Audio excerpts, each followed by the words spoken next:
በስመ አብ ወወልድ ወመንፈስ ቅዱስ አሐዱ አምላክ አሜን።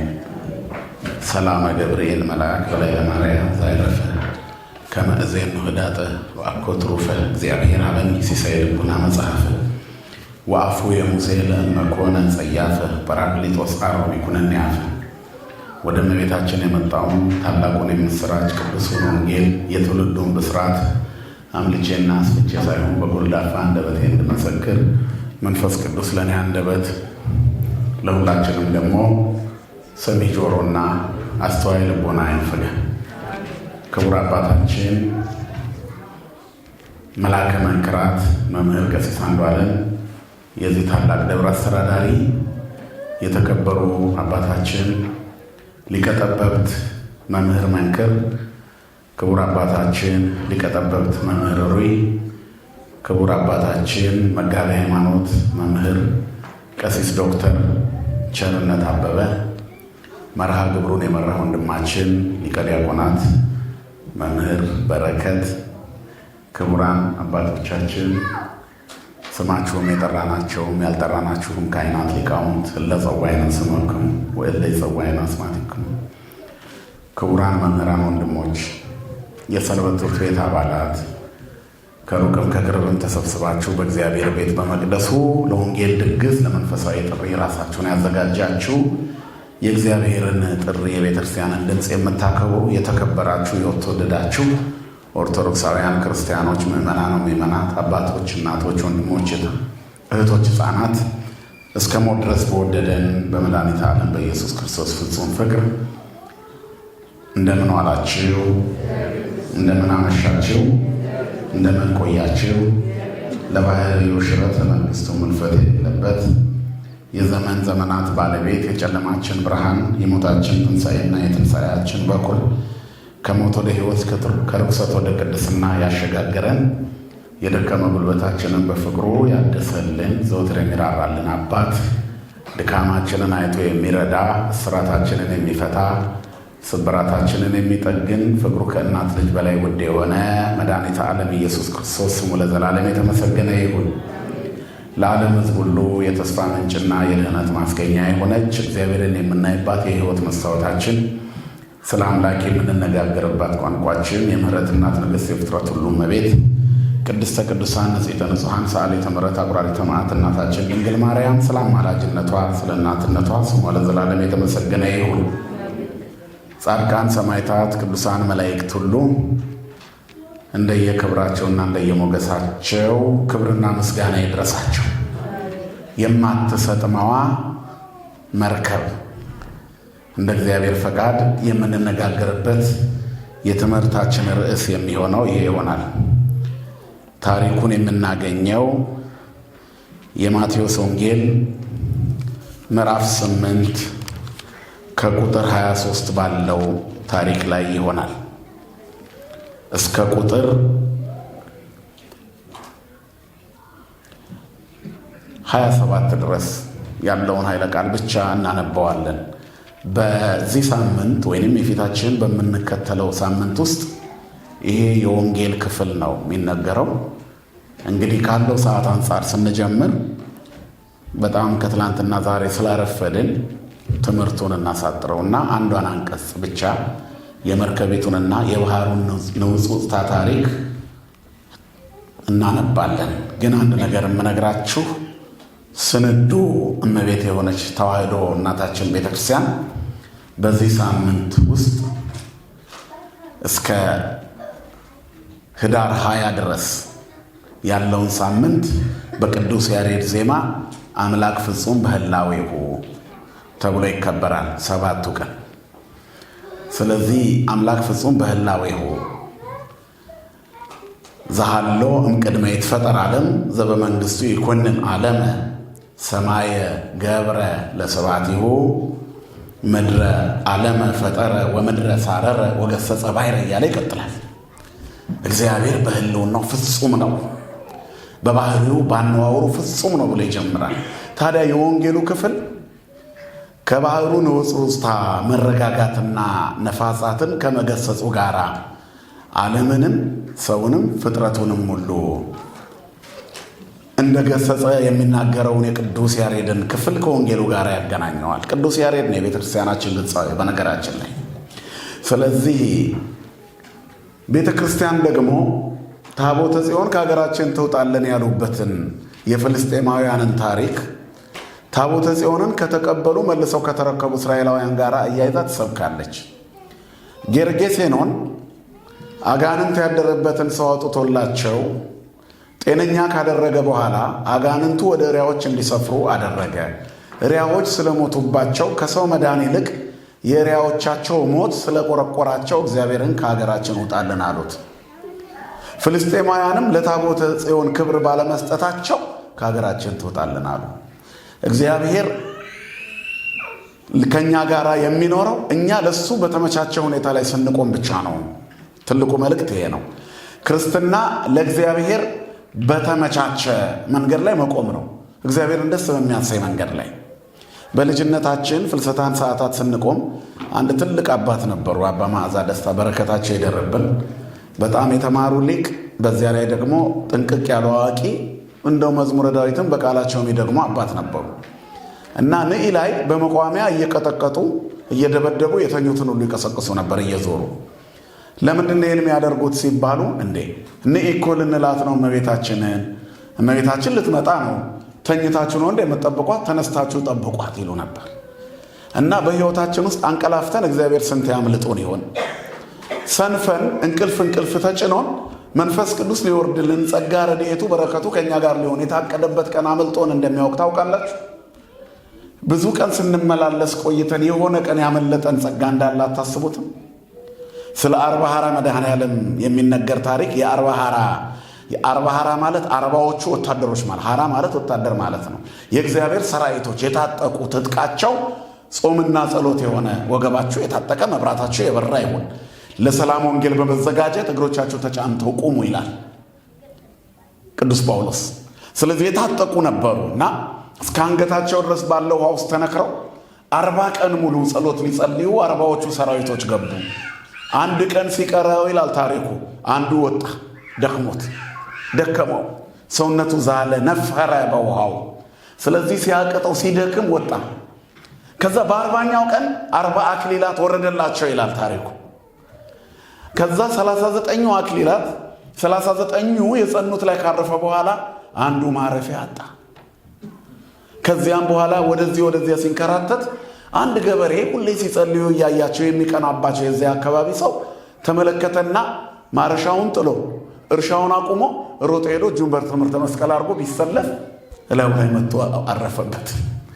39 ቀን የደከመውን የዚያን ሰው ጸጋና በረከት ማን ወሰደው? ብዙዎቻችን ጸንተን ሳናውቀው ያመልጠናል እኮ። በመጽሐፍ 3 ሰዓት ላይ ወጥቶ ሰራተኛ ፈለገ፣ ወሰደና ቀጠራቸው። 6 ሰዓት ላይም ወጣ፣ ሰራተኛ አለ። ሁሉም መጡ፣ አስገባቸው ይላል አይደል? 9 ሰዓት ላይ ወጣ፣ ሰራተኛ አለ፣ አስገባቸው። 11 ሰዓት ላይ ወጣና ሰራተኛ ሲል አገኘ ሰዎች፣ አስገባቸው። ጠዋት ከመጡት እኩል 11 ሰዓት ላይ ለመጣው ሰጠ። በዚህ ጊዜ ጠዋት የመጡት ተበሳጩ። እኛ ከጠዋት እስካሁን ሰርተን እንዴት ለነሱ አሁን መጥተው 11 ሰዓት ላይ ለመጡት እንዴት ከኛ እኩል ይሰጣል? ከናንተ ቀንሽ የሰጠው አለ ይላል ጌታው። ከናንተ ቀንሻለሁ፣ አጎደልኩባችሁ፣ የተስማማነውን ቀነስኩ አልቀነስ። ታዲያ ከራሴ ብፈልግ በሰጥ ብፈልግ ባልሰጥ እናንተ ምን ጨነቃችሁ? አንዳንድ ጊዜ በሰው ገንዘብ እኮ እሪ ብለው የሚያለቅሱ ሰዎች አሉ አይደለም? ቤተክርስቲያን ውስጥ በሰው ገንዘብ የሚናዘዙ ሰዎች ይበዛሉ። ይሄ ገንዘብ እንዲህ ቢሆን ይሁዳን ያከሰረው እኮ ይሄ ነው። ማርያም እንተ እፍረት መታ የክርስቶስ እግር ላይ ሽቶ ሰብራ ብታፈስ ምን አለበት? ይሄ ተሽጦ ለድሆች ቢሰጥ አለ። እሱም ብሎ ለድሃ ራሪ ለድሆች ራርቶ እኮ አይደለም፣ ከላይዋ ላይ እየቀነጨበ ይበላ ነበር። ይሁዳ ማለት ተአማኒ ነው። በስሙ ልክ እግዚአብሔር የገንዘብ ከረጢት ያሻርጎት ነበር፣ ግን ሌባ ሌባ ነበረ። ታማኝ የሚል ስም ይዞ መኖር አቃተው። እግዚአብሔር በስማችን እንድንኖር ይርዳል። አሁንም እኮ በቤተክርስቲያን ጉዳይ ላይ የሚጨነቁ ሰዎች አሉ። ያለ ልክ የሚጨነቁ ከራሳቸው የማይሰጡ የተሰጠውን ግን ካልተከፋፈለ የሚሉ ሰዎች አሉ። ደርሰው ዕቃ ግምጃ ቤት ኃላፊ የሚሆኑ ሰውየው ለጓደኛው ምን አለው ይባላል መሰላችሁ? ወንድሜ እንኳን ደስ አለህ አለው አግኝቶት። ምን ነው? ስራ አገኘሁ እኮ እግዚአብሔር ጸሎቴን ሰማኝ፣ አሁን ስለቴን ሁሉ ተቀበለልኝ። ስለዚህ በቃ ስራ አገኘ። ኧረ ተው! አዎ አገኘ ስራ? አዎ በል የመጀመሪያ ወር ደሞዝህን ለእኔ ነው የምትሰጠኝ አለ። ለምን ሲለው ለገብርኤል ተስዬልሃለሁ። እንዴት ከተሳልክ በእኔ ገንዘብ ነው እንደምትሳለው? እኔ እኮ የራሴ አይ የመጀመሪያ ደሞዝህን እንድትሰጥ ስራ ስታገኝ ተስዬልሃለሁ ብሎ ቁጭ በሰው ገንዘብ ስለት። ይህ አጽዳቂ አይደለም፣ አክሳሪ ነው። ከተሳለ በራሱ ገንዘብ ነው አይደለም እንዴ? እንደው ደርሶ በሰው ገንዘብ ተቆርቋሪ አዛዥ እኮ አለ። ይመጣና ይህን ነገር ቀለሙን ብትቀባው አይሻልም? ቀይረው ይለዋል። የለኝም እኮ ገንዘብ፣ እንደው ትንሽ ታበድረኛለህ ቢለው አይ ቢሆንም ቀይረው ይለዋል። ከራስ ከሆነ ምን ጥቅም አለው? ከሆነ ማገዝ ነው አይደለም? አንድ ማገር ያረዳ ቤትን አስፋ አይልም ይላሉ አባቶቻችን። የግል አስተያየት ሰጪዎች ከመሆን እግዚአብሔር ሁላችንን የሚጠብቀን። የብዙዎቻችን ችግር እግዚአብሔር ሲጎበኘን ሳናውቀው የጉብኝታችን ቀን አለመገኘታችን ትልቁ ኪሳራ ነው። የእግዚአብሔርን ጸጋና ረድኤት የሚያሳጣው ይሄ ነው። ስለዚህ እግዚአብሔር ሰዎች በሃይማኖታቸው እንዲጸኑ፣ በሕይወታቸው እንዲበረቱ ይገስጻቸዋል። ተግሳጹ ግን እኛ እንድንቆም ነው። ገሰጸኒ እግዚአብሔር ወለሞትሰ ባህቱ ይመጠወኒ። መገሰጽስ እግዚአብሔር ገሰጸኝ፣ ለሞት አሳልፎ አልሰጠኝም። ለመውደቅ ተንገዳገድኩ፣ እግዚአብሔር ግን ምን አደረገኝ? አገዘኝ። መድኃኔዓለም ሁላችንን የሚያግዘን። ስለዚህ ክርስትና በእግዚአብሔር ታግዞ መኖር ነው። በፍቅሩ ጥንቃቄ፣ በቸርነቱ መኖር ነው። ሰው ከእግዚአብሔር ጋር ሲኖር በብዙ በረከት የተሞላ ይሆናል። ስለዚህ ጸንቶ ሲጠብቅ ይሞላለታል። የክርስትና ሃይማኖት የጸና ኪዳን ውስጥ የምንኖርበት፣ ጽኑዓን ስንሆን በረከት የምናገኝበት፣ ነገር ግን በሃይማኖት ስንዋዥቅ፣ ድካም ሲበረታብን፣ ማጣት ሲበዛብን፣ ድንገት አፈትልከን ስንወጣ የምንገሰጽበትና በረከቱን የምናጣበት ይሆናል። መተን መጨረሻ ላይ ከመክሰር እግዚአብሔር ይሰውረን። ስለዚህ ክርስቲያኖች እንዳይከሱ ሁል ጊዜ መጀመሪያ ራሳቸውን ማየት ነው። ነጽሩ ነፍሰክሙ ወአንጽሑ ነፍሰተክሙ። ራሳችሁን ተመልከቱና ሰውነታችሁን ንጹሕ አድርጉ። ወለቢጽክሙ ምንድን ነው የሚለው? ኢትግበሩ አበሳሁም፣ የባልንጀሮቻችሁን በደል አታስቡ። ስለ ራሳችን አይደለም ስለ ባልንጀሮቻችን እኮ ነው የምናወራው። ምን ኃጢአት ሰርተሃል ተብለን ስንጠየቅ እከሌ እኮ ይህን አድርጓል ማለት ደስ ይለናል። እኔ ኃጢአተኛ ነኝ አንልም። እከሌ ነው እንደዚህ የሚያደርገው ባዮች ነው። ክርስትና ራስን የምናይበት መስታወት ነው። እግዚአብሔር በሁሉ ነገር ይገስጸናል፣ ለሞት አሳልፎ አይሰጠንም። ስለዚህ አሁንም በአንዲት መርከብ ታሪክ በሰው ሕይወት ውስጥ እግዚአብሔር የሰራውን ተአምር የምናይበት ግን በስራ ሁሉ ፍጹም የሆነ ተግሳጹ ትክክል የሆነ አስተምህሮቱ ትክክል የሆነ እግዚአብሔር በጉብኝቱም ልክ ሲቀጣንም ትክክል፣ ሲገስጸንም ትክክል፣ ሲመክረንም ትክክል፣ ሲያስተምረንም ልክ ነው። ክብርና ምስጋና ለስሙ ይሁን። ስለዚህ የማቴዎስ ወንጌል ምዕራፍ 8 ከቁጥር 23 እስከ 27 ያለውን የመጽሐፍ ክፍል አነብላችሁና ጥቂት ማብራሪያዎች አብረን እናያለን።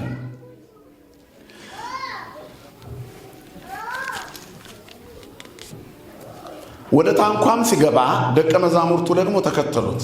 እነሆ ማዕበሉ ታንኳይቱን እስኪደፍናት ድረስ በባህር ታላቅ መናወጥ ሆነ። እርሱ ግን ተኝቶ ነበር።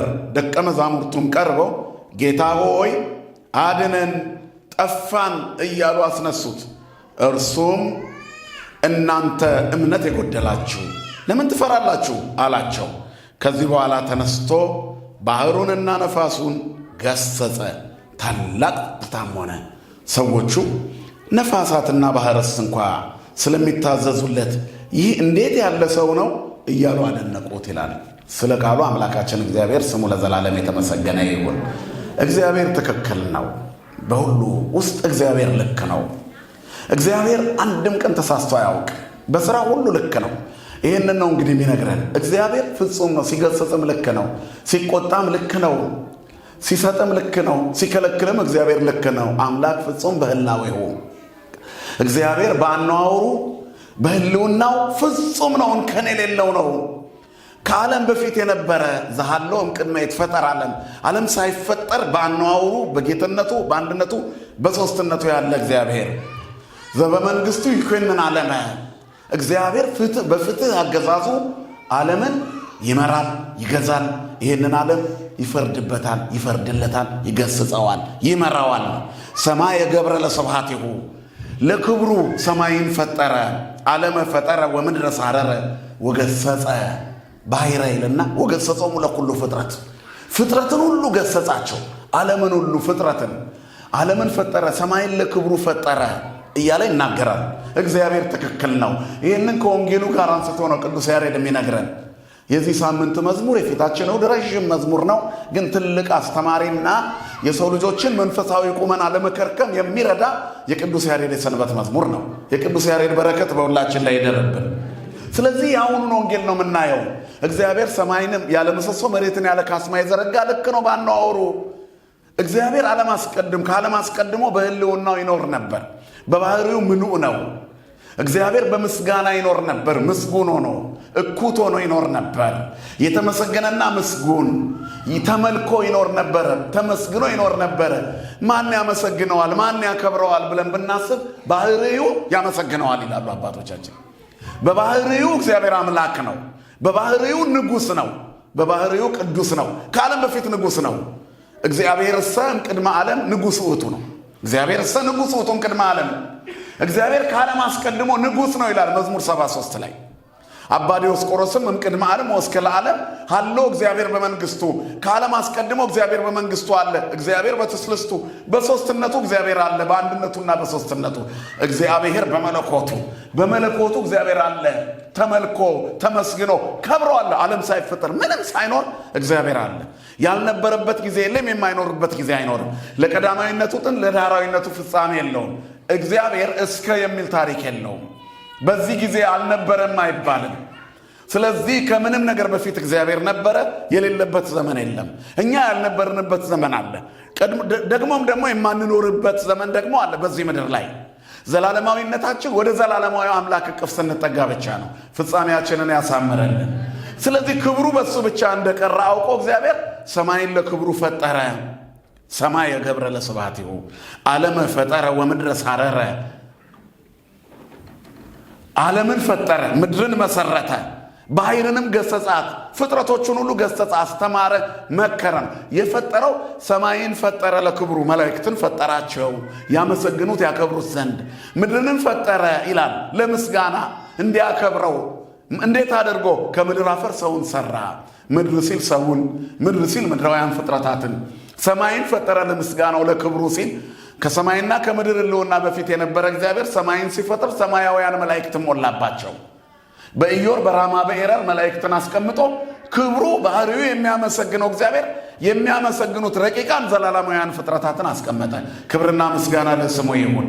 ከዚህ በኋላ አምላክ በባህሪው ፍጹም የሆነ በአነዋወሩ ፍጹም የሆነ አምላክ ባህርን ይገስጸው ነበር፣ ነፋሳትን ይገስጽ ነበረ። የባህር መነዋወጥ በሆነ ጊዜ እግዚአብሔር ይገስጻል ነው። ከዚህ ጋር አያይዘን ወንጌሉን ስናነብ የቅዱስ ያሬድን መዝሙር መልሰን እናገኘዋለን።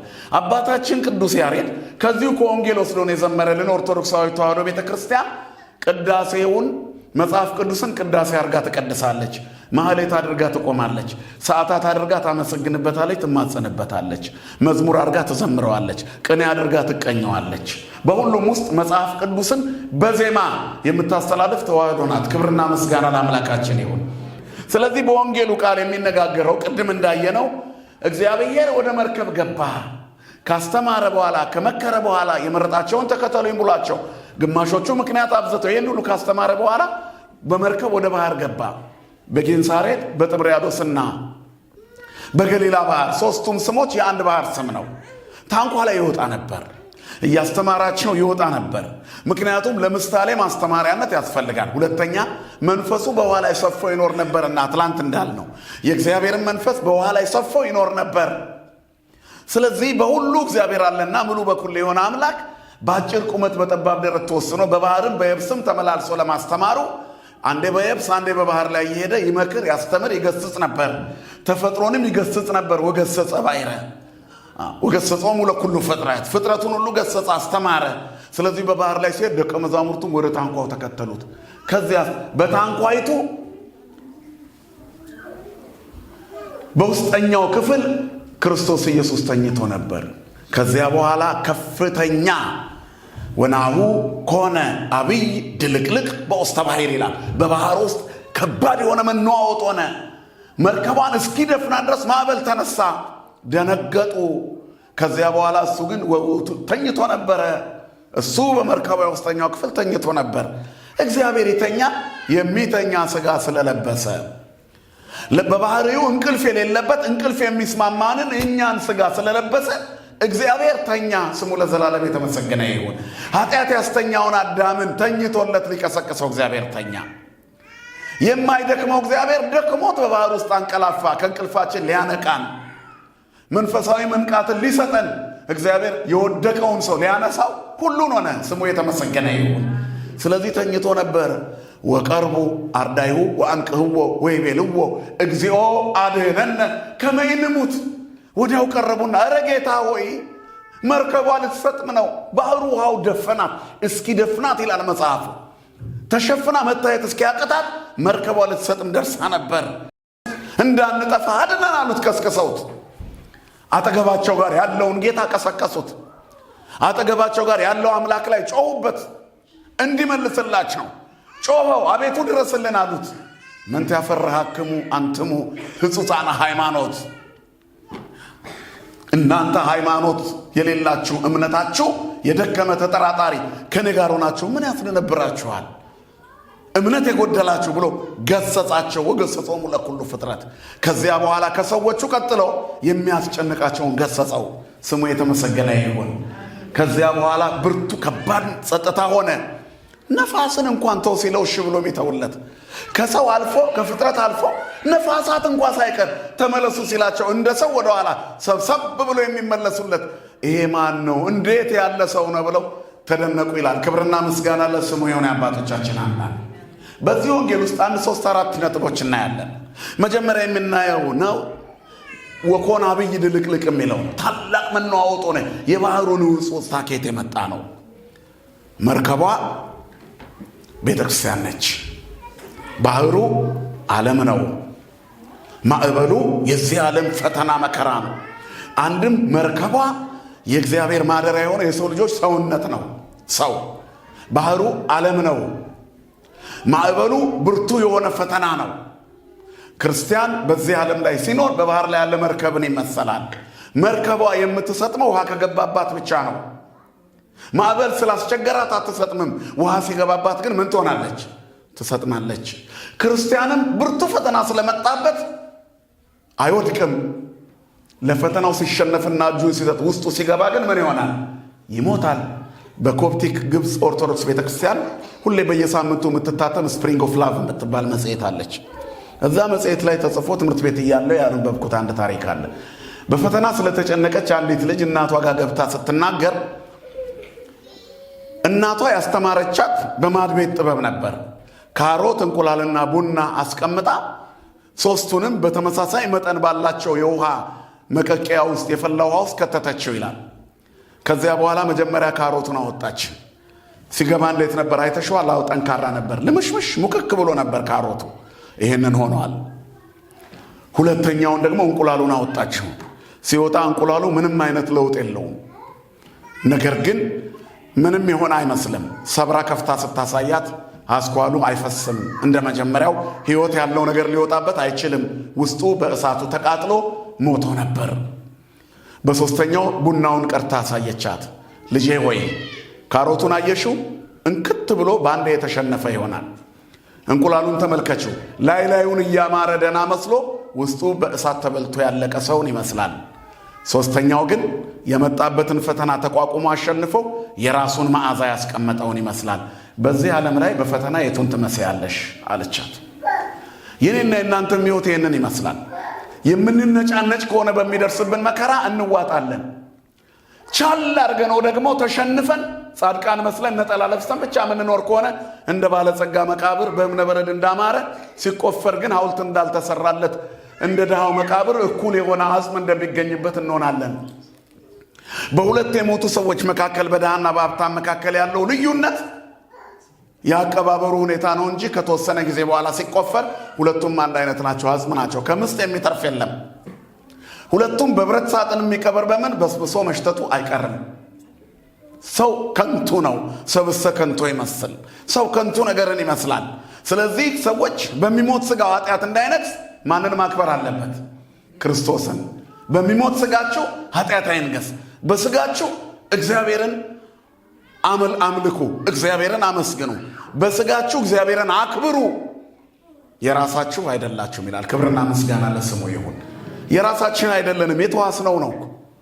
ነፍስ ከእግዚአብሔር የተዋስናት ናት። ነፍስ የምትንቀሳቀሰው በሥጋ ማኅደርነት ነው። ነገር ግን የራሳችን አይደለንም። ነፍሳችን ከእግዚአብሔር የተዋስናት ናት።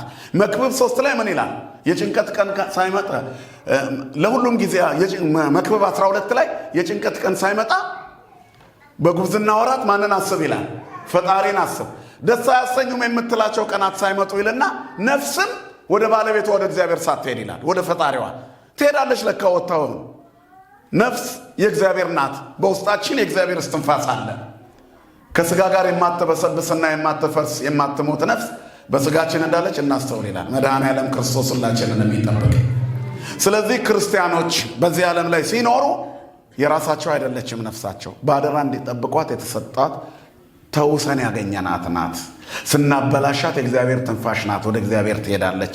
በመጨረሻው ዘመን ታስፈርድብናለች። እግዚአብሔር ከፍርድ ይጠብቃል። ስለዚህ ነፍስም ወደ ሰራት ወደ ባለቤቷ ወደ እግዚአብሔር ሳትሰበሰብ ይላል።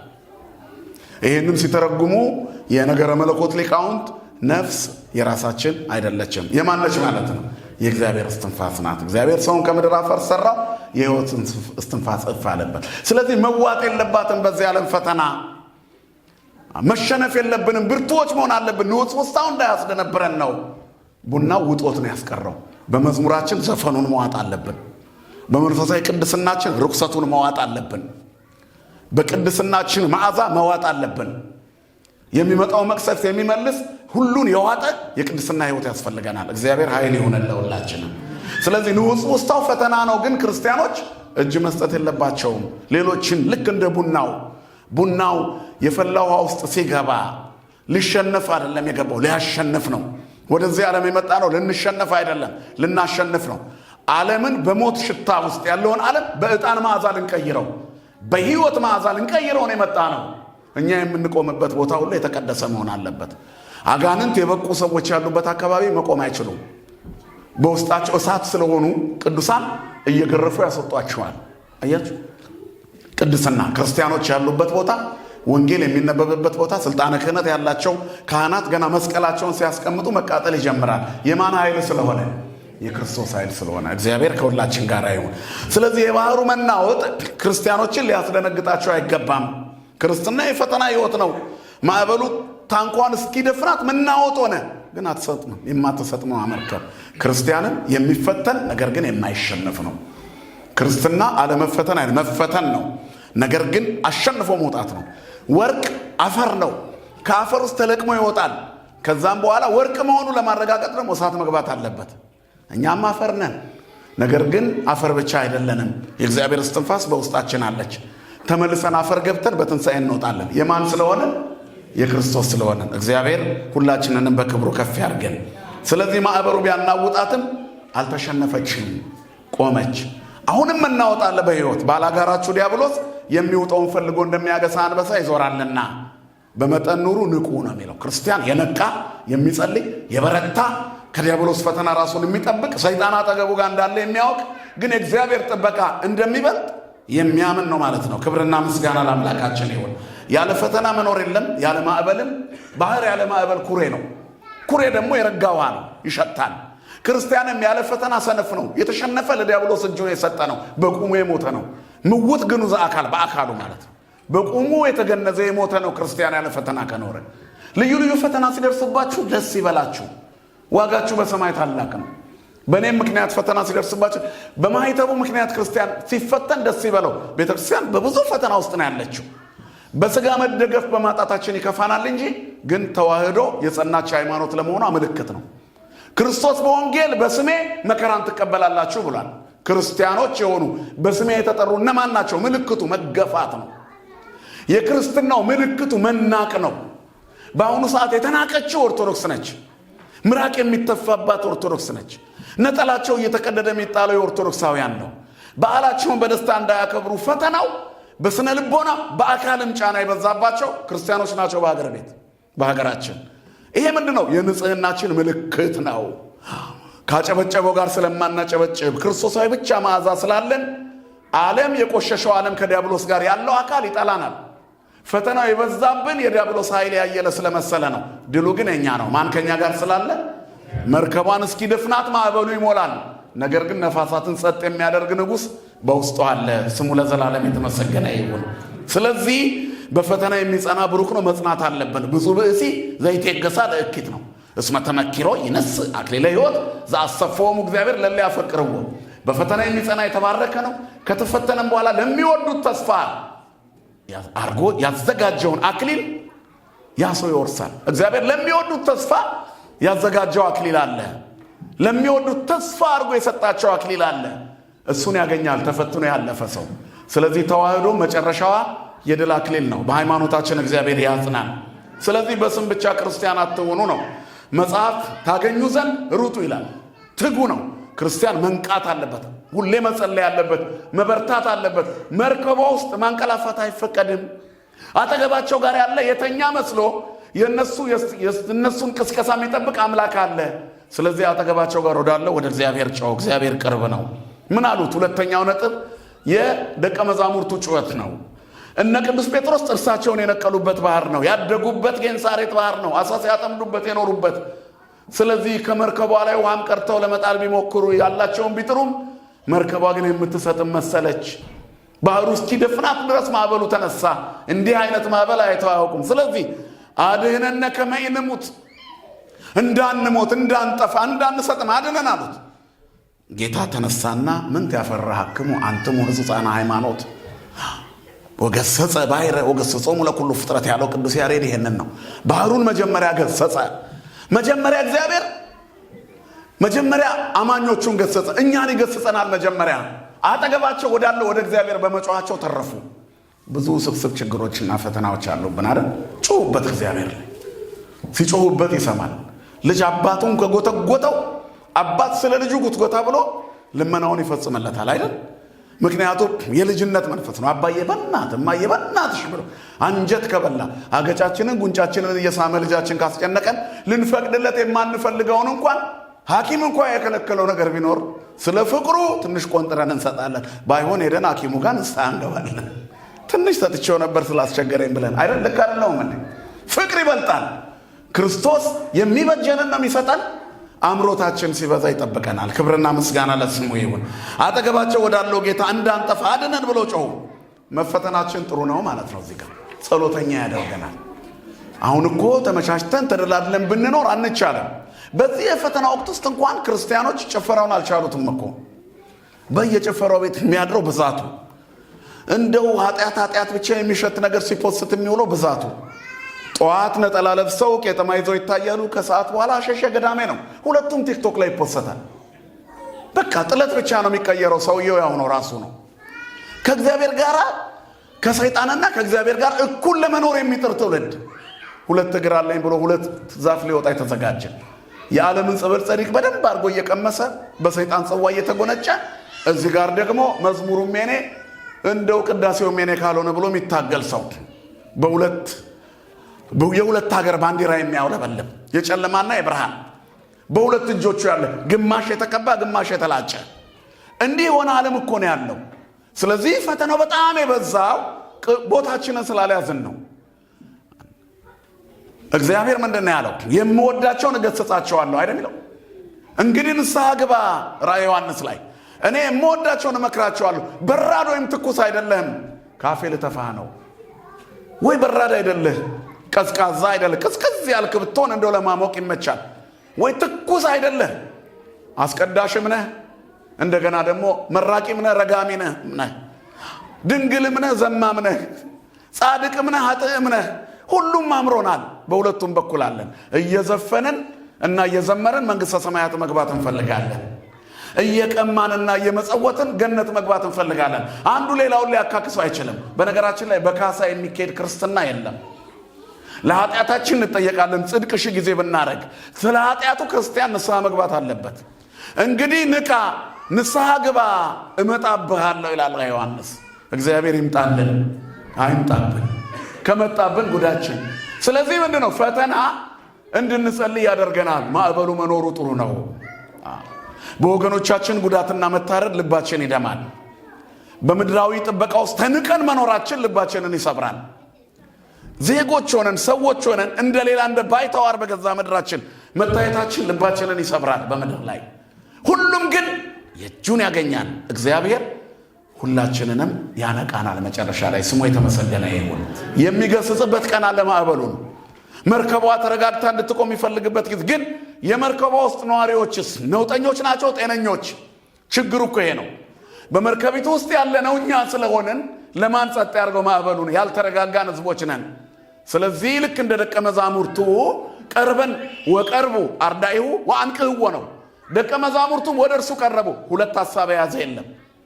እዚህ ጋር ሱባኤ የሚያስብ ሰው አለ፣ እዚህ ጋር ፖለቲካ የሚያስብ ሰው አለ። በዚህ በኩል መስቀል፣ በዚህ በኩል የካድሬ አርማ ይዞ የሚዞር ቄስ የበዛበት ምድር ላይ እንዴት ብለን ነው እግዚአብሔር የምንሆነው? በሁለት አፍ የሚናገር ሰባኪ በበዛበት ላይ እንዴት ብለን ነው ወደ ትክክለኛው የምንሄደው? ሁሉም ስሜቱን በሚያወራባት ቤተ ክርስቲያን ውስጥ ቀጥተኛውን የሚያሳየን ጠፍቷል። ብዙሃን ለይቤሉ መኑ ያርአየነ ሰናይቶ፣ ብዙዎች በጎ መንገድ ማን ያሳየናል ብለው ተጨንቀዋል። ክርስቶስ ንጹሕ አፍ ይስጠን ለሁላችንም። ያልተበረዘ አፍ፣ ዘረኝነት ያልበከለው ያላሻገተው አፍ ይስጠን መድኃኔዓለም። የጥላቻና የሟርት የድግምትና የዘፋኝነት ጠረን የሌለው አፍ እግዚአብሔር ለሁላችንም ይስጠን። በጥሩ አንደበት ከለመነው ይሰማል። ስለዚህ ወዲያው ሁሉም በጋራ ጮሁ። በጋራ ምህላ ብናደርግ እግዚአብሔር ፈተናውን አያሳልፍም። በጋራ ብንጮህ ማዕበሉን አያቆመውም። እግዚአብሔር እንድንጠይቀው አጠገባቸው ጋር ነው። እግዚአብሔር አጠገባችን ጋር ሆኖ በፈተና እንጨነቃለን። እግዚአብሔር አጠገባችን ጋር ሆኖ እንታወካለን። እግዚአብሔር አጠገባችን ጋር ሆኖ እንረበሻለን። መድኃኔዓለም ክርስቶስ ከሁላችን ጋር ይሁን። ስለዚህ ጮሁ። መከና ክርስቲያኖችን ያበረታቸዋል። እግዚአብሔር ላይሰማን አያስጮኸንም፣ ላይቀበለን አያጸልየንም። ለጸሎት የሚያበረታን ሊሰማን ሲፈልግ ነው። ወደ እሱ እንድንጮህ ትጼዋኒ በዕለተ ምንዳቤከ አድኅነከ ወተአኩተኒ። በመከራ ጊዜ ትጠራኛለህ፣ እኔም አድኅንህም አለው፣ አንተ ደግሞ ታከብረኛለህ። በችግር ጊዜ ትጠራኛለህ፣ በመከራ ጊዜ። መዝሙር 49 ቁጥር 15 ነው። በመከራ ጊዜ ወደ እኔ ትጮኻለህ፣ ትጠራኛለህ፣ እኔም አድንሃለሁ፣ አንተም ደግሞ ታከብረኛለህ። ትጼዋኒ በዕለተ ምንዳቤከ። በችግር ጊዜ፣ በመከራ ጊዜ፣ በተጨነቅሽ ጊዜ ትጠራኛለሽ፣ ትጠራኛለህ። ወአድኅነከ አድንህም አለው። በመከራ ቀን ትጠራኛለህ፣ አድንህም አለው። ወአንተ ተአኩተኒ፣ አንተ ደግሞ እኔን ታከብረኛለህ። በመከራ ጊዜ ትጮኻለህ ወደ እኔ በችግር። ወአድኅነከ እኔ አድንሃለሁ፣ ወአንተ ተአኩተኒ አንተ ደግሞ እኔን ታድነኛለህ። ክብርና ምስጋና ለስሙ ይሁን። ትንቢተ ኤርምያስ ምዕራፍ 33 ቁጥር 3 ላይ ወደ እኔ ጩህ እኔም እመልስልሃለሁ፣ አንተም የማታውቀውን ታላቅና ኃይለኛ ነገር አሳይሃለሁ ይላል እግዚአብሔር። ጸሎት የሚጸልዩ ሰዎች ኃይለኛ ነገር ያገኛሉ። የእግዚአብሔርን ኃይሉን፣ ክብሩን፣ ጥበቃውን ያገኛሉ። ስለዚህ ሳታቋርጡ ጸልዩ። ወጸልዩ ወትረ ነው። ወጸልዩ ተፈስሑ በኩል ጊዜ ወጸልዩ ወትረ። ሁል ጊዜ ደስ ይበላችሁ ሳታቋርጡ ምን በሉ ይላል መጽሐፍ። ጸልዩ። ክርስቲያኖች ጸሎት የሚተነፍሱት አየራቸው ነው። ያለ አየር መኖር እንደማይቻል ያለ ጸሎትም መዝለቅ አይቻልም። ጎበዝ ዋናተኞች ውሃ ውስጥ ጠልቀው ይገቡና ቆይተው ይወጣሉ። ምን ይዘው ነው የሚገቡት? ነገሩኝ። ምን ይዘው ነው የሚገቡት? አየር ነው። ስንቅ ይዘው ነው። ሌላ ስንቅ ነው። አየር ይዘው ይገባሉ። ከዛ ያንን አየር እስከሚጨርሱ ባህር ውስጥ ቆይተው ነቅለው ይወጣሉ። እንደገና አየር ይስባሉ። አሁን እኛ ባህር ውስጥ ነው ያለነው። ይሄ ዓለም በባህር ይመሰላል በብዙ የትርጓሜ ስልት አይደለም እንዴ? ስለዚህ አፍኖ ያስቀረናል እኮ ዘረኝነቱ፣ ዝሙቱ፣ ገንዘብ ወዳድነቱ፣ የምቾት ናፍቆቱ፣ ተንኮሉ፣ ምቀኝነት፣ ክፋቱ። ሰይጣን ዙሪያችሁ ይሰፍራል ተብለናል።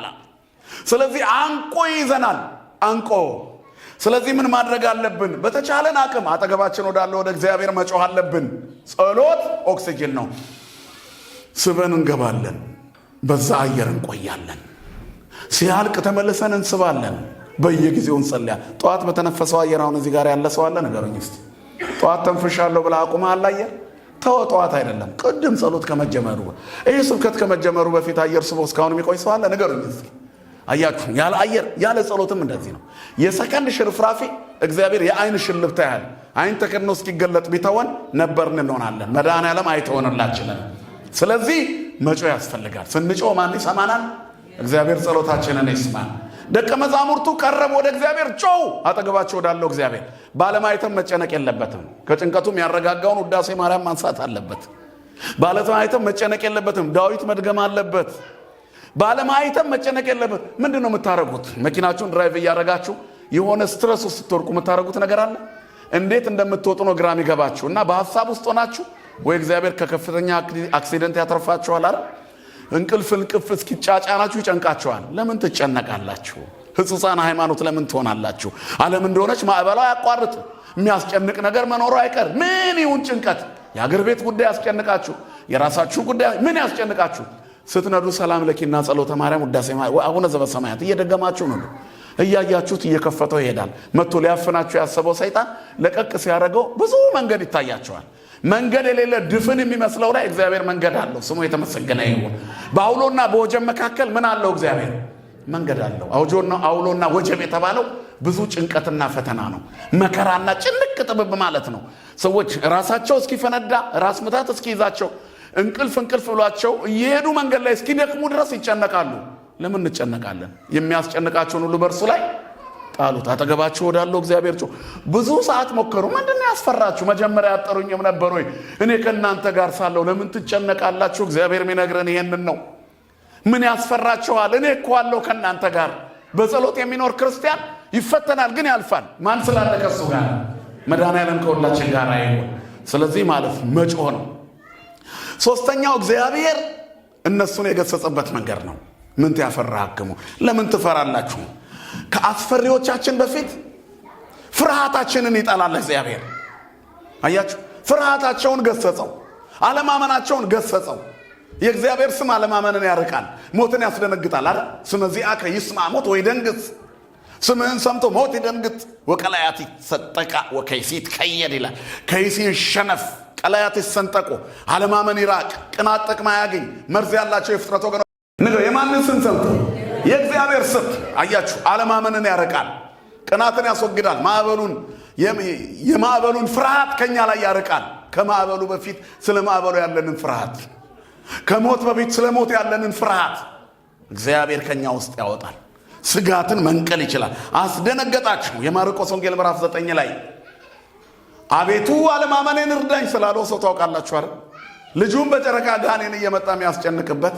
የሚያሰቃይበት እየተነሳ አንዴ ውሃዳር አንዴ ሳዳር ልጁን ያገኘዋል ዛሬ ሳት በልቶብኝ ነበር ዛሬ ውሃ ወስዶብኝ ነበር እያለ የሚጨነቅ ሰው ደቀ መዛሙርት ጋር አቀረብኳችሁ እነሱ አቀረብኩት እነሱ ግን ሊያድኑልኝ አልቻሉም ጌታዬ ሆይ ቢቻል እርዳኝ አለ ቢቻል ለምን ትላለህ ለሚያምን ምን አለ ጌታ ኩሉ ይትካል ለዘይአምን ለሚያምን ሁሉ ይቻላል ለሚያምን አንበሳው ድመት ድንጋዩ ዳቦ ይሆናል ተራራው ሜዳ ይሆናል ለሚያምን እሾሁ ሳር ይሆናል በሽታው ራሱ ተመልሶ መድኃኒት ይሆናል ተሸንፎ ለሚያምን ሰይጣን ከፊታችን ባዶ ይሆናል የሚያስደነግጠን የሚያውከን ሁሉ ይወገዳል የሚያውቋቸው ሁሉ ይቆረጡ ይላል እግዚአብሔር ቃል እግዚአብሔር የሚያውከንን ይቆረጥልን ስለ ደቀ መዛሙርቱ ግን ልጁን ከመፈወሱ በፊት የማታምን ጠማማ ትውልድ እስከ መቼ ካንተ ጋር እኖራለሁ ብሎ ተቆጣ ገሰጻቸው ይላል ከዚህ በኋላ ምን አሉት ጌታ ሆይ አሉት ልጁን ካዳነው በኋላ እኛ ልንፈውስ ያልቻልነው ለምንድን ነው ስለማመናችሁ ነው የተራፈጭ ቅንጣት ያክል እምነት ቢኖራችሁ ተራራውን ይትብሉት ይሄዳል እንዴት ትጠራጠራላችሁ እኔ አጠገባችሁ ጋር እያለሁ የማታምኑ አለ እንዴ በታንኳ ውስጥ እያላችሁ ማዕበሉ ሲያናውጣችሁ ቀስቀሳችሁኝ ወዲያው ጸጥ አረኩላችሁ አሁንስ ይሄን ለማስወገድ ይችላል እግዚአብሔር ለምን አትሉም እግዚአብሔር ይችላል የተቆረጠውን መቀጠል ይችላል እግዚአብሔር እንባን ከፊት ላይ ማበስ እግዚአብሔር ይችላል የሞት ደብዳቤ መቅደድ እግዚአብሔር ይችላል ስጋትን ማራቅ እግዚአብሔር ይችላል ሐዘንን ማስወገድ እግዚአብሔር ይችላል ያጎነበሰውን ቀና ማድረግ እግዚአብሔር ይችላል የተቋጠረውን መፍታት እግዚአብሔር ይችላል የተቆረጠውን ነገር እንደገና መቀጠል ይችላል ስሙ የተመሰገነ ይሁን እግዚአብሔር ይችላል ባዶነትን መሙላት እግዚአብሔር ይችላል ስብራትን መጠገን ይችላል ክብርና ምስጋና ለስሙ ይሁን ስለዚህ እግዚአብሔር ይችላል በሉ። ምን ያስፈራችኋል አለ።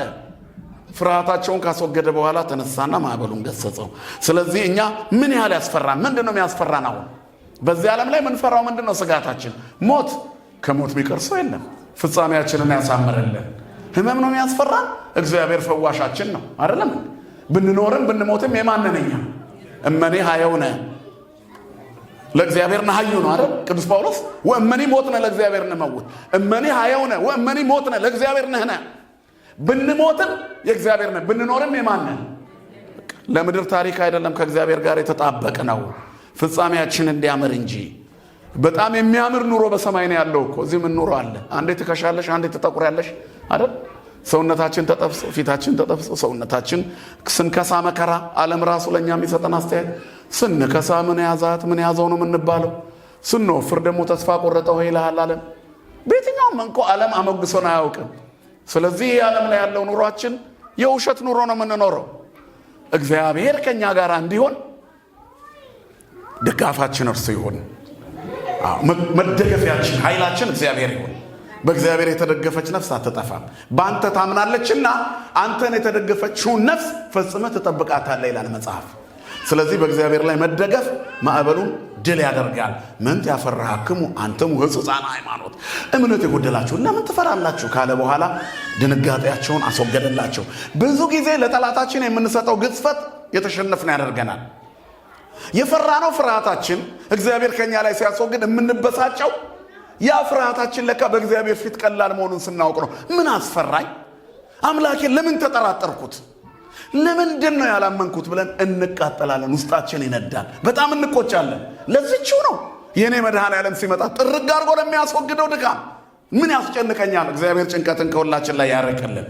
ስለዚህ የጠላታችንን አቅም ስናውቅ በፍርሃታችን እንበሳጫለን። ብዙ ጊዜ የምንበሳጨው ለዚህ ነው። ለምንድን ነው መፈራው? ምንድን ነው ያስደነግጠኝ? እኛ ልናስወጣ ያልቻልነው ለምንድን ነው? በጣም የተቆጩት እሱ ነው። በጌታዬ ፊት ሲደርስ አጋንንቱ ጮሆ ለቀቁ። ሰይጣኑ ከላዩ ላይ ርኩሱ መንፈስ ተገሰጸ፣ ጠፋ።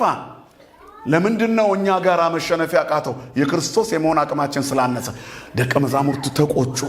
ከክርስቶስ ጋር ያላቸው መጣበቅ የላላ እንደነበረ ገባቸው። እግዚአብሔርን ሙጥኝ ብለን ከያዝነው እሱ አይተወንም። ስሙ የተመሰገነ ይሁን። ጸንተን እንጠይቀው። ቆይቼ ደጅ ጠናሁት፣ መላልሼ ለመንኩት፣ እርሱም ዘንበል አደረገልኝ፣ ጸሎቴንም ሰማኝ፣ አዳነኝ ይላል ዳዊት። እግዚአብሔር ሁላችንን የሚያድነን። ከዚያ በኋላ ነፋሳት ገሰጸ። ከዚህ ቀጥሎ የምናየው የመጨረሻው ነጥብ እግዚአብሔር አራተኛው ነጥብ ነፋሳቱን ገሰጻቸው። ተነስቶ ባህሩን ነፋሱን ገሰጸ። ወገሰጸ ባሕረ ወገሰጾሙ ለኩሉ ፍጥረት። ነፋሳትና ባህሩን ሲናገራቸው ተመልሶ ገባ። አይነ ኩሉ ነፍስ ይሴፎ ኪያከ፣ የሁሉ አይን አንተን ተስፋ ያደርጋል። የሁሉ አይን ነፋሳት ዚያወጾሙ ለነፋሳት መዛግብት ይሆሙ ይላል። ነፋሳትን ከየመዛግብቶቻቸው የሚያወጣ ሂዱ ተመለሱ ግቡ የሚላቸው እግዚአብሔር ነፋሳቱን ገሰጻቸው። ማዕበሉን ተቆጣው። መርከቧን ሊደፍናት የነበረውን ጸጥ አለ። እግዚአብሔር ሲነሳ ምድር ሁሉ በፊቱ ዝም ትላለች። ይሄ ሁሉ ማዕበል ይቆማል። ፈተናው ይቆማል። የቤተ ክርስቲያን መከራም ጋብ የሚልበት ጊዜ አለ። ይሄ ማለት ግን ፈተናው መልኩን ይቀይር ይሆናል እንጂ ያለ ፈተና በምድር ላይ መኖር አይቻልም። ባህሩ ያለ ማዕበል መኖር አይችልም። ነገር ግን እግዚአብሔርን ሲያገኘው ጸጥ ይላል። ንውጽውጽታው ይቆማል። በዛው ግን አይረጋም። በዓለም ላይ እስካሉ ድረስ መከራ አለብን። ነገር ግን ድሉ ከኛ ጋር ነው። ማን ስላለ ከኛ ጋር? ስለዚህ የሆነ ፈተናውን መሻገር አለብን ክርስቲያኖች፣ ድል አድርገን ማለፍ። ሰይጣን ይህንንስ አልችለውም፣ እሷ ትጸልያለች አልችላትም ብሎ ተስፋ እስኪቆርጥብን ድረስ የእግዚአብሔር በመሆን መትጋት ያስፈልጋል። ሰንበትን ትጉ፣ ወንጌልም ድግስ ሲኖር ትጉ፣ እግዚአብሔር ሲጠራችሁ ኑ። ለሕይወታችን የሚበጀውን አንዲት ቃል በውስጣችን ያስቀምጣል። ለነገ የሚሆን ስንቅ ይሰጠናል። ያለ ስንቅ መኖር አይቻልም። እኛ መንገደኞች ነን፣ የሩቅ ተጓዦች ነን። አባቶቻችን እንደሚሉት ክርስቲያኖች የሩቅ መንገደኞች ናቸው። መንገዱ ደግሞ መሰናክል የበዛበት ነው። የክርስትናም ጉዞ መሰናክል ሩጫ ነው። ስለዚህ መሰናክሉን ለማለፍ ጠንካራ ኃይል ያስፈልጋል። ለዚህ ደግሞ ስንቅ ያስፈልጋል። ስንቁ ጸሎት ነው፣ ውዳሴ ማርያም ነው፣ ቅዳሴ ነው፣ ማህሌቱን ሰዓታቱን መሳተፍ ነው፣ እግዚአብሔር ቤት አለመጥፋት ነው፣ ቤተክርስቲያን የምትለንን መስማት ነው፣ በምህላ እግዚአብሔርን መማፀን ነው። አባት ሆይ ካላንተ ማንም የለኝም ብሎ እሱ ላይ ልጥፍ ማለት ነው። አድህነነ ከመ ኢንሙት፣ እንዳንሞት አድነን ጠብቀን ብለን መማፀን ነው። ያኔ ባህሩን ይገስጻል። ፍጹም ነው በህልውናው። በአነዋወሩ ድካም የለበትም። በባህሪው አመክንዮ የለበትም። ሁሌ በስራው ትክክል ነው። ሁሉን ማድረግ የሚችል ከሃሊ ነው። ሁሉን ማድረግ የሚችል አምላክ በቤታችን በረከቱን ያፈሰልን። በሰላም በሕይወት በፍቅር በስምምነት ይጠብቀን። በሰማነው ቃል ይባርከን። ይቆየን። ስብሐት ለእግዚአብሔር።